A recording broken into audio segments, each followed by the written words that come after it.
예, 좋은 날입니다. 하나님 앞에서 약속하는 것 참 귀하고, 또 때로는 우리 결심이 약해도 이것은 하나님의 은혜를 받는 시간이기 때문에 하나님께서 은혜로 오늘 학습받고 세례받고 유아 세례받고 입교한 분들을 지키시고 붙드시기를 바랍니다. 예, 오늘 말씀은 지혜로운 사람이었던 솔로몬이 준 교훈 중에서 한 번 더 봅니다. 제가 설교하는 본문은 최근에 와서 저는 우리 새벽기도 때마다 하는 본문, 저희 교단이 전체적으로 개인 큐티와 새벽기도 본문으로 사용하는 복 있는 사람 한 주간 본문에서 말씀을 택했습니다. 때로는 좀 어려운 본문도 있고 해서 힘들긴 하지만 그렇게 해야 성경 전체를 골고루 우리가 배울 수 있다고 생각이 들어서 이번 주간 그 새벽기도 본문 중에 하나를 택했는데 전도서 7장입니다.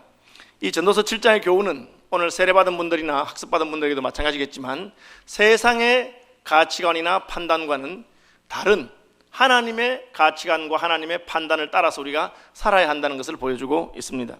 1절에 보시면 좋은 이름이 좋은 기름보다 낫다 그렇게 되어 있습니다. 기름이 뭐 그렇게 좋으냐, 요즘 사람들은 이 말을 잘 이해하지 못할 것입니다. 그러나 지금부터 수천 년 전에는 기름은 풍요로움의 상징이었습니다.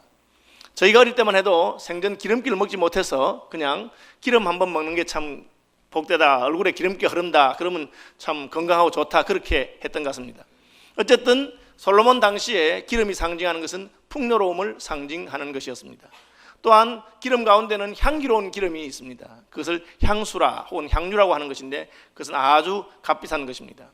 그러므로 솔로몬 당시의 기름은 화장품으로서 아름다움을 가꾸는 그런 재료가 되기도 하고, 또 먹는 것으로서 건강을 주는 재료가 되기도 하고, 또 몸을 치료하는 의약품의 기능을 가진 것이었습니다. 그리고 그 자체가 굉장히 비쌌기 때문에 재물의 의미가 있었습니다. 다시 말하면 아름다움과 건강과 재물과 이런 것들을 상징하는 풍요로움의 상징이 기름입니다. 오늘날 사람들이 아름다운 것을 좋아하고 건강한 것을 좋아하고 그리고 돈 많은 것을 좋아합니다. 이 3박자를 갖추고 있다면 그 사람은 아주 좋은 신랑감이다 그렇게 말하는 시대가 되었다고 볼 수가 있습니다. 예나 지금이나 이러한 가치관은 별로 변치 않는 것 같습니다. 그런데 솔로몬은 말하기를 그 아름다운 기름, 좋은 기름보다는 좋은 이름을 더 귀중하게 생각해라 그렇게 말하고 있습니다. 이것은 세상의 가치관과 하나님의 가치관이 다른 것을 보여주고 있습니다. 이름은 무엇을 말합니까? 이름은 사람들의 인정을 받고 사람들의 명예를 얻는 것을 말하겠습니다. 그러나 성경이 말하는 아름다운 이름, 좋은 이름은 단순히 사람에게 인정받는 것이 아니고 하나님께 인정받는 것을 말합니다. 왜냐하면 사람의 인정이라 하는 것은 어떤 사람들이 좋아하고 인정하느냐에 따라서 달라지기 때문입니다. 요즘 젊은 친구들은 걸그룹이든지 무슨 이런 아이돌 그룹을 좋아하는데 저는 아는 아이돌 그룹이 전혀 없습니다. 아는 걸그룹도 없습니다. 누가 누군지 전혀 구별이 안 되고 똑같이 생겨서 전혀 모르겠더라고요. 제게는 전혀 흥미가 없습니다. 사람마다 느끼는 게 다른 것이죠. 깡패 세계에 가면 힘세고 의리 있는 사람이 아름다운 이름을 얻을지 모르겠습니다.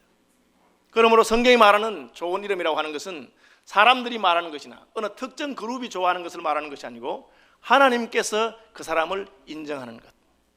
그래서 성경에 보면 하나님께서 마지막 때에 우리에게 아름다운 이름을 주신다 그렇게 되어 있습니다. 하나님으로부터 아름다운 이름을 얻은 분이 있습니다. 누굽니까? 예수 그리스도이십니다. 예수님께서는 모든 이름 위에 뛰어난 이름을 하나님 아버지께로부터 받았다고 되어 있습니다. 왜 그렇습니까? 그것은 예수님의 삶이 하나님이 기뻐하는 삶을 살았기 때문에 그렇습니다. 예수님의 삶이 기름을 추구하는 삶이 아니라 아버지의 인정하심을 추구하는 삶을 살았기 때문에 아름다운 이름을 얻은 것입니다. 하늘의 부요함과 하늘의 영광스러움을 뒤로 하시고 아버지의 뜻에 따라서 모든 것을 순종하시고 굴복하셨습니다. 그러므로 하나님 아버지께서는 모든 이름 위에 뛰어난 이름을 주셨다고 말하고 있습니다. 예수님 그런 이름을 얻었습니다. 우리는 어떻게 그런 이름을 얻을 수 있습니까? 힘든 것이죠. 물론 우리가 믿음을 따라서 잘 살면 아름다운 이름, 좋은 이름을 얻을 수 있을 것입니다. 그런데 예수님께서 아주 쉬운 방법을 가르치셨어요. 그게 무엇입니까? 예수님의 이름을 우리에게 주신 것입니다. 이제부터 내가 내 이름을 내게 줄 테니까 너희가 기도할 때도 내 이름으로 기도하고 구할 때도 내 이름으로 구해라 그렇게 말씀하셨어요. 어떻게 우리는 예수님의 이름을 가질 수 있습니까? 그것은 우리가 예수 그리스도를 구주로 영접하고 주님께서 우리 속에 거하게 되는 것입니다. 그럼 어떻게 됩니까? 우리는 예수님의 아름다운 이름을 우리의 것으로 가질 수 있습니다. 기도하실 때마다 예수 이름으로 기도하는 것을 기억하시길 바랍니다. 중요한 것은 사실은 말에 있지는 않습니다. 예수님 이름을 내가 가지고 있습니다. 난 예수님 이름으로 기도합니다. 그건 말하는 것이죠. 예수님께서는 나더러 주여 주여 한다고 해서 다 나와 상관 있는 것이 아니라 그랬습니다. 중요한 것은 무엇입니까? 우리의 가치관과 우리의 마음입니다. 우리의 마음으로부터 예수 그리스도를 참으로 영접하시기를 바랍니다. 우리의 마음으로부터 나는 예수님의 이름을 가진 자가 되어야 되겠다. 예수 그리스도께서 행하신 그 하나님 아버지에 대한 온전한 순종, 온전한 믿음, 죽기까지 복종하신 그 헌신, 나는 그렇게 잘 못하지만 나도 그 길을 따라가야 되겠다. 이런 것이 참 중요한 것입니다. 인생이 하나님이 원하는 대로 다 살 수는 없을지 모릅니다. 그렇지만 나도 그런 삶을 살아야 되겠다. 오늘 우리 세례 받으신 분들, 학습받고 입교하신 분들 마음에 그것을 새기시기를 바랍니다. 내가 세례 받았다고 하루아침에 거룩해지거나 하루아침에 온전해지라는 것 아닙니다. 실제로 오늘 본문 20절에도 보면은 선을 행하고 전혀 죄를 범하지 아니하는 의인은 세상에 없기 때문이라 그렇게 했습니다.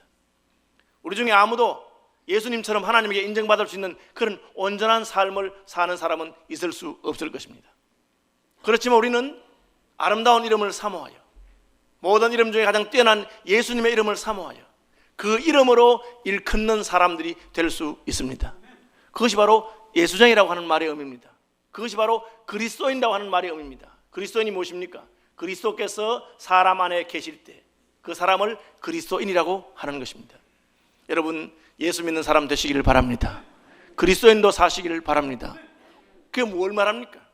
내 마음의 중심에 예수님께서 오시고 예수님께서 내 생의 인도자가 되시고 내 생의 주인이 된다는 것입니다. 범사에 그를 인정하시고 범사에 예수님과 의논하면서 사는 분들이 되시기를 바랍니다. 비록 그 길이 보배로운 기름을 놓치는 것처럼 보이더라도, 그 길로 가는 것이 풍요함을 포기하는 것처럼 보이더라도 그것이 더 귀하다고 솔로몬은 선포하고 있는 것입니다. 성경의 많은 인물들은 하나님께서 주시는 이 아름다운 이름을 위해서 땅의 부유함과 풍성함을 포기했습니다. 우리는 모세를 보면 모세가 장성하여 40이 되었을 때 애굽왕 바로의 공주의 아들이라 칭함을 거절하고 하나님의 백성과 함께 고난받는 길을 택했다고 하고 있습니다. 그는 그것이 바로 하나님 앞에서 인정받는 길이요, 그렇지 않았더라면 그는 호요시 가면서 일생을 잘 보냈을는지는 모르지만 아름다운 이름을 성경에 기록하고 믿음의 사람으로 이름을 남기지는 못했을 것입니다. 여러분, 모든 일에는 대가가 있습니다. 믿음을 선택하는 것은 대가가 있습니다. 결혼하게 되면 총각과 처녀의 자유는 사라지는 것입니다. 우리가 예수 그리스도를 믿기로 작정하고 그분을 모시기로 작정했을 때 우리는 땅의 풍성함과 부유함 가운데 어떤 것이라도 포기할 각오를 하는 것입니다. 예수님께서 천국의 비유를 가르쳐 주시면서 어떤 사람이 밭에 감추인 보화를 발견하고는 그 보화를 사기 위해서 자기의 모든 소유를 팔아서 그 밭을 샀다고 기록하고 있습니다. 어떤 진주를 구하는 장사치가 극히 귀한 진주 하나를 보고는 자기의 모든 소유를 팔아서 그 진주를 샀다고 되어 있습니다. 그것이 귀한 것을 알았기 때문에 그는 포기하는 것이 있는 것입니다. 아름다운 이름을 얻기 위해서는 아름다운 기름을 포기하는 것이 있을 수가 있습니다. 그럼에도 불구하고 우리가 담대히 그 길을 가는 것은 애굽의 모든 보화보다도 하나님의 백성과 함께 고난받는 것이 더 큰 부여요, 더 큰 재물인 것을 알기 때문입니다. 믿음으로 이것을 받으시기를 바랍니다. 그래서 솔로몬은 잔치집에 가지 말고 초상집에 가라고 말한 것입니다. 잔치집은 풍요와 기름짐의 상징입니다. 잔치집에 가면 우리는 기름진 음식을 먹으면서 그 주인의 재산과 부유함과 자랑하는 것을 보면서 함께 교제하고 기뻐하는 것입니다. 그것은 좋은 기름이 상징하는 모든 것이 잔치집이 보여주는 것입니다. 초상집은 무엇입니까? 우리가 초상집에 가게 되면 여러 가지 생각이 듭니다. 어떤 사람의 죽음을 두고 대놓고 말은 못하지만 속으로 이렇게 말합니다. 이렇게 가실 것을 왜 그렇게 움켜쥐고 왜 그렇게 살다가 갔는지 모르겠다. 이렇게 가실 것을 혹은 어떤 사람의 죽음에 가면 우리는 너무 귀하다. 그는 비록 땅에서 사람들이 알아주지 못하고 땅에서 고난당하면서 세월을 보냈지만 참으로 그의 행한 일이 따르기 때문에 너무너무 귀하다. 다시 말하면 초상집에 가면 우리는 우리의 이름만이 남게 되는 것을 알 수 있습니다. 아무리 아끼는 것도 다 두고 가는 것이 인생이요, 아무리 많은 재물도 다 두고 가는 것입니다. 아무리 고운 얼굴도 흙 속에 묻히게 되는 것이 인생입니다. 그래서 좋은 기름으로 상징되는 모든 것을 뒤에 남겨두고 그야말로 하나님 앞에 서게 되며 하나님의 인정, 하나님이 인정하시는 어떤 이름을 가지게 될까 하는 것이 남는 순간이 바로 초상집인 것입니다.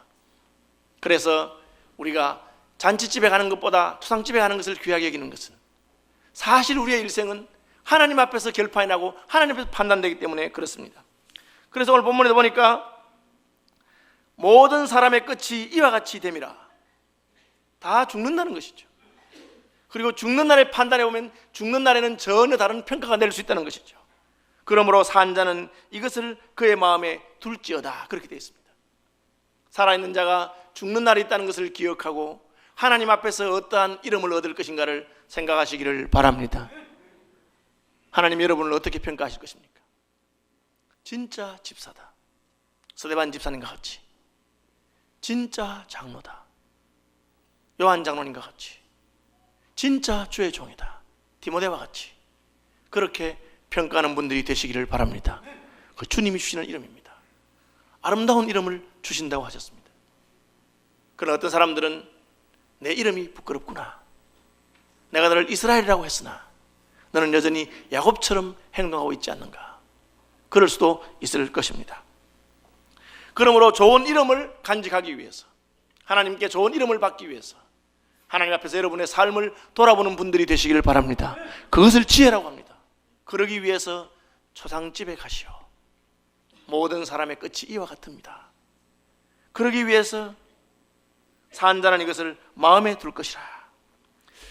3절, 슬픔이 웃음보다 나음은, 이 말이 됩니까? 웃는 것이 좋고 기쁨이 낫지 어떻게 슬픔이 더 낫겠습니까? 여러분, 그 자체로 본다면 웃음이 낫고 기쁨이 낫고 슬픔이 안 좋은 것이고 못한 것입니다. 그러나 지혜자가 말하기를 우리는 슬픔으로 인해서 거룩해지고 경건해지고 깊어지기 때문에 슬픔이 웃음보다 기쁨보다 낫다고 말하고 있는 것입니다. 여러분, 저절로 믿음이 좋아지는 사람을 봤습니까? 천에 한 명 있을 똥 말똥입니다. 많은 사람들은 그야말로 슬픔을 당하고 곤란을 당하는 것을 통해서 하나님께 나아가게 됩니다. 천부여 의지없어서 손들고 갑니다. 그래서 우리가 고생하는 길을 사서하기는 못하지만 하나님께서 우리에게 슬픔의 날을 줄 때 그것을 통해서 하나님께 나아가면서 그것을 기뻐하고 그것을 유익하게 생각하게 되는 것입니다. 여기에 서 있는 저도 아주 잘 사는 할아버지 밑에서, 또 종손인 아버지 교수님 밑에서 어릴 때는 풍족하고 부족함이 없는 삶을 살았습니다. 만약 그렇게 살았더라면 저는 목회의 길을 가지 않았으리라고 생각합니다. 그러나 하나님께서 우리 가정에 풍랑을 일으키시고 환란이 오게 하시고 부모님이 일찍 세상을 떠나시고 재산을 관리할 능력이 없는 저에게는 빚쟁이만 찾아오고 돈 줄 사람들은 다 떠나고 그런 일을 통해서 고난을 겪으면서 땅의 소망보다 천국의 소망을 생각하게 되고 그렇게 해서 목사가 된 것으로 저는 생각합니다. 솔로몬이 말하는 바 그것입니다. 슬픔이 웃음보다 나은 것은 얼굴에 근심하는 것이 마음에는 유익하기 때문이다. 여러분, 슬픔을 슬퍼하는 것으로 낭비하지 말고 슬픔이 여러분의 영혼과 마음에 유익함이 되도록 하시기를 바랍니다. 그것을 재료로 삼아서 이 풍랑 인연하여서 더 빨리 주님께로 나아가는 믿음의 사람들이 되시기를 바랍니다. 그러므로 지혜자의 마음은 초상집에 있으며 우매자의 마음은 혼인집에 있느니라. 결혼식까지 좋은 게 어디 있습니까? 혼인날은 이 땅의 기쁨을 상징적으로 보여주는 것입니다. 그러나 초상집은 천국에서의 결산할 날이 있다는 것을 보여주는 것입니다. 그러므로 지혜로운 사람은 현재의 쾌락에 취해 있지 말고 영생과 내세를 바라보는 사람입니다. 현재의 쾌락이 좋다고, 그 기쁨이 좋다고 한다면 가장 자극적인 현재의 쾌락이 뭐겠습니까? 그것이 바로 마약입니다. 히로뽕이죠. 제가 히로뽕이 왜 히로뽕인지 모르겠는데 뽕 간다고 히로뽕이라고 누가 그렇게. 그러나 다 깨고 나면 그것이 헛된 것인 줄 다 알잖아요. 그래서 히로뽕에 취하거나 도박에 중독되거나 게임에 중독되는 것을 좋다고 말하는 사람은 아무도 없습니다. 그때는 즐겁고 좋지만 시간이 지나고 나면 후회하는 것이죠. 지혜자라고 하는 것은 영혼의 관점에서 자기의 삶을 바라볼 줄 아는 사람입니다. 여러분, 영혼의 관점에서 자기의 생애를 바라보는 분들이 되시길 바랍니다. 그게 안 되거든 초상집에 찾아가라 그 말입니다. 영혼의 관점에서, 하나님의 관점에서 인생을 바라보는 것입니다. 여러분, 이 땅의 일은 마음대로 되지 않습니다. 의로운 자가 책망을 받기도 하고 악인이 상을 받기도 한다고 오늘 본문 15절에 기록해 놓았어요. 내 허무한 날을 사는 동안에 내가 그 모든 일을 살펴보았더니 자기의 의로움에도 불구하고 멸망당하는 의인이 있고 자기의 악행에도 불구하고 장수하는 악인이 있습니다. 그것이 인생입니다. 그러니까 이 땅에서 여러분이 내가 원하는 대로 성공하고 출세하고 돈을 모으고 누가 하고 싶지 않은 사람이 있겠습니까? 그러나 절대로 마음대로 되지 않습니다. 결혼하는 부부가 100년 해로하고 싶지 않은 사람이 어디 있겠습니까? 그러나 뜻밖의 사고를 당해서 사랑하는 배우자를 잃고 슬픔에 잠기는 사람도 얼마나 많이 있습니까? 그런 것이 저희 외할머님은 그렇게 했습니다. 유교가 나서 사랑한 남편을 두고 그냥 월남하게 된 것입니다. 제가 어릴 때 늘 기억에 우리 외할아버님이 얼마나 잘생겼는지 늘 그 자랑하시더라고요. 그래서 제 속으로 영감이 잘생겼으면 얼마나 잘생겼겠나. 근데 아마 헤어질 때 젊을 때 그 얼굴만 기억하셔서 그렇게 하시는 거예요. 그렇죠? 인생은 마음대로 되지 않습니다. 그럼 우리가 어떻게 합니까? 마음을 영혼에 두는 것입니다. 영혼의 관점에서는 여러분 성공할 수 있는 것을 기억하시길 바랍니다. 이 땅에서는 내가 노력한다고 해서 다 되는 것 아닙니다. 의로운 사람이 핍박을 당하기도 하고 의로움에도 불구하고 멸망하는 의인이 있고 악행에도 불구하고 장수하는 악인이 있을 수 있습니다. 그러나 하나님의 심판대는 공정하기 때문에 우리가 그를 신뢰하고 그를 따르고 그를 믿으면 여러분의 행한 대로 하나님이 선악간에 갚으시는 것을 믿으시기를 바랍니다. 그것이 현세의 복이 아니라 천국의 복을 사모하는 사람입니다. 여러분, 우리로 하여금 이 지혜와 이 은혜의 길로 가는 것을 막는 것이 무엇입니까? 탐욕입니다. 7절, 탐욕이 지혜자를 우매하게 하고 뇌물이 사람의 명철을 망하게 하느니라. 이것이 바로 사탄이 하는 것입니다. 작은 것을 주어 큰 것을 빼앗아가는 것이죠. 그게 뭡니까? 미끼죠, 미끼. 저는 낚시할 때마다 생각하는 게 있는데 참 고기란 놈이 멍청하다. 왜? 지렁이 한 마리 주고는 채로 잡아가는 거 아닙니까? 그런데도 그걸 봅니다. 인생이 그렇죠. 탐욕이 사람으로 하여금 망하게 하는 것입니다. 왜 사탄이 우리에게 좋은 것을 주려고 할까요? 그것을 주고 우리 영혼을 빼앗아가려고 하기 때문에. 그래서 늘 기억하시기 바랍니다. 내가 종말론적인 삶, 하나님 앞에서 사는 삶, 영혼의 관점에서 사는 삶을 막는 것이 무엇인가? 그것은 탐욕입니다. 이것 때문에 많은 주의 종들이 넘어졌고 이것 때문에 많은 믿음의 사람들이 실패하고 심지어 예수님의 제자였던 가룟유다조차도 은30에 스승을 파는 그런 실패를 한 것을 기억해야 됩니다. 그러므로 끝날 때까지 일의 시작이 끝이 시작보다 낫고 참는 마음이 교만함보다 나으니라. 끝날 때까지 인내로서 구원을 이루는 것입니다. 우리의 80평생 90평생 그 인생을 놓고 영원히 결정된다고 생각하고 하나님 앞에서 믿음의 삶을 살고 하나님 앞에서 땅에서 내가 원하는 대접을 받지 못해도 흔들리지 마시는 분들이 되기를 바랍니다. 그것이 솔로몬이 깨달은 바입니다. 아니, 나는 어려운데 왜 이런 대접을 받는가? 저놈은 나쁜 놈인데 왜 저렇게 잘 되는가? 너무 기분 나빠하지 마시기 바랍니다. 왜? 아직까지 결산이 끝나지 않았습니다. 결산이 끝나지 않았습니다. 하나님께서 오셔서 결산할 것입니다. 누가복음 12장 보니까 이런 말씀이 있더라고요. 부자와 나사로 사건을 이야기하면서 아브라함이 부자를 책망하는 내용입니다. 이 나쁜 놈아, 너는 땅에서 죄를 지었으니까 지옥 갔다. 그렇게 하지 않았어요. 그 말씀이 너무 이상해. 너는 땅에 있을 때 내 좋은 것을 다 받았고 나사로는 고난을 받았느니라. 그렇게 돼 있어요. 그 말이 이상하잖아요. 좋은 것 받았으면 지옥 갑니까? 왜 그런 말씀했을까? 너는 땅에 있을 동안에 내 좋은 것을 받았고 나사로는 고난을 받았느니라. 그 말이 무엇이냐? 오늘 본문에 있는 말입니다. 자기가 마땅히 받을 좋은 것이 아니라 나쁜 짓 하면서 땅에서 잘 받았다 그 말이에요. 그러면 천국 가서 하나님이 뒤집는다 그 말입니다. 난 어렵게 살았음에도 불구하고 땅에서 대접을 못 받았다 그 말이에요. 하나님께서 천국 가서 뒤집어 주신다 그 말입니다. 여러분, 이것을 마음에 새겨야 됩니다. 그러니까 내가 수고하지 않은 하늘에서 떨어지는 복을 기대하지 마시기 바랍니다. 예수 믿는 사람들 복권 사지 마세요. 그 복권 사서 당첨되는 게 좋은 게 아닙니다. 내가 땀 흘려서 수고한 것으로 가족들을 먹이고 남을 도와주는 것이 좋은 것입니다. 왜? 내가 의롭게 하지 않았음에도 불구하고 그렇게 들어온 복은 내게 참된 복이 되지 않습니다. 하나님이 주신 것이 아니기 때문에 그렇습니다. 땅에 사는 동안에는 얼마든지 그런 사람들이 있습니다. 재수가 좋아서, 운이 좋아서 수고하지 아니하고 남한테 모질게 하고 그렇게 하면서도 성공하고 출세하고 잘 되는 사람들이 있습니다. 그게 끝이 아닙니다. 그냥 땅에서만 그렇다는 거죠. 그래서 부자에게 너는 땅에서 내 좋은 것 다 받았지 않느냐? 그 받은 만큼 하나님께 충성하고 형제를 사랑하고 믿음을 따라 살았느냐? 그렇게 못했기 때문에 그 값을 여기서 받는다고 그렇게 하시는 무서운 말씀인 것입니다.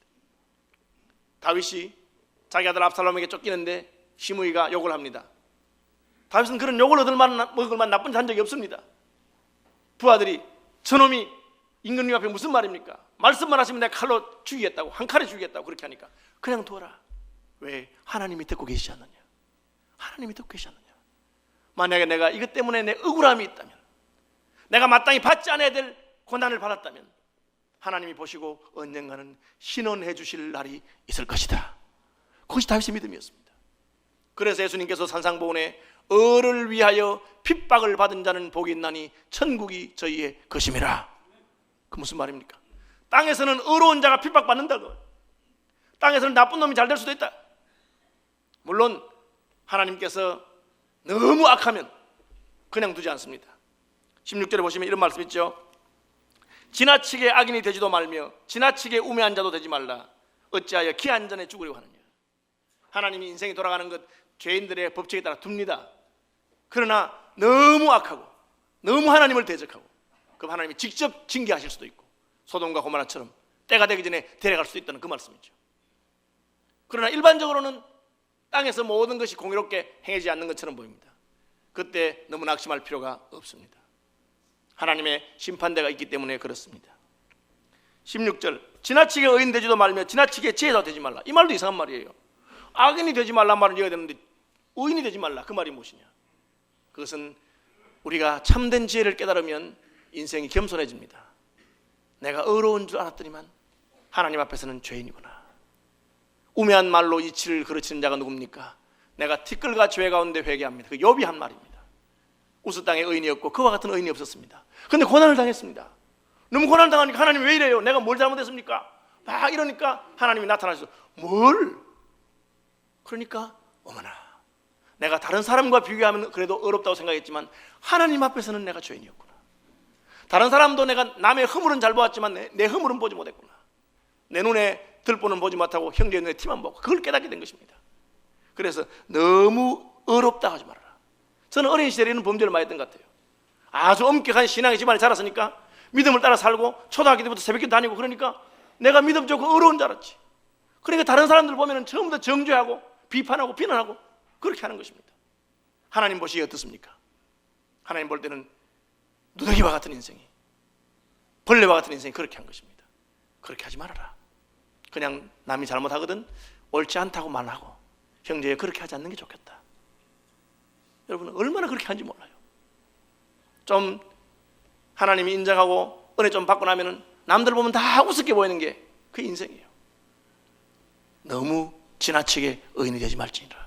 너도 역시 죄인이다. 여러분 겸손하게 하나님의 은혜를 구하는 분들이 되시기를 바랍니다. 이 땅이 끝이 아닙니다. 하나님께서 심판하실 날을 기억하고 하나님 앞에서 인정받는 아름다운 이름을 사모하는 저와 여러분이 됩시다.